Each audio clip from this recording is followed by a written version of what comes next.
आता आपण आलेलो आहे आमच्या गावच्या डोंगरावरती, ज्याला म्हणतात मठावरती. चला मठावरती आपण फिरूया. तर चला. आजूबाजूला असलेल्या झाडी आणि सुंदर सुंदर असे दिसणारे काही गोष्टी आहेत, जसं की मी आणि आमचे कॅमेरामॅन.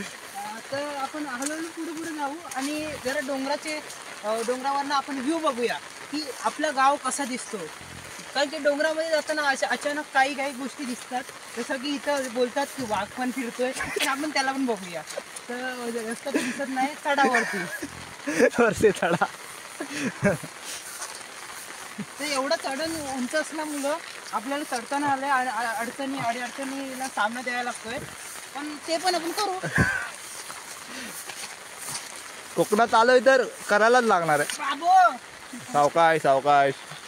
तर बघताय तुम्ही की बघा चढायला किती असं कठीण लागतंय आम्हाला. आता प्रयत्नानंतर आपण अर्ध्या रस्त्यात पोहोचलो. हो हो. तर वरतून म्हशी येत आहेत, म्हशी आपल्याला बघतायत. बघा. आपण म्हशीने बघूया. हो. म्हशींबरोबर रेडा पण आहे. रेडा पण आहे. हा. तर आपण जसं की बघू शकता आजूबाजूला भरपूर काही गोष्टी आहेत.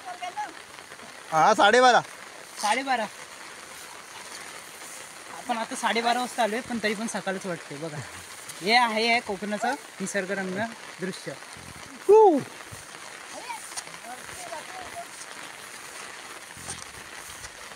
आपण जास्त उंच तर नाही, पण अर्ध्या ह्याच्यावरती जरी आलेलो आहे, कारण की हा सर्वात छोटा डोंगर आहे. मोठा डोंगर आपल्याला तिकडे बघू शकतात.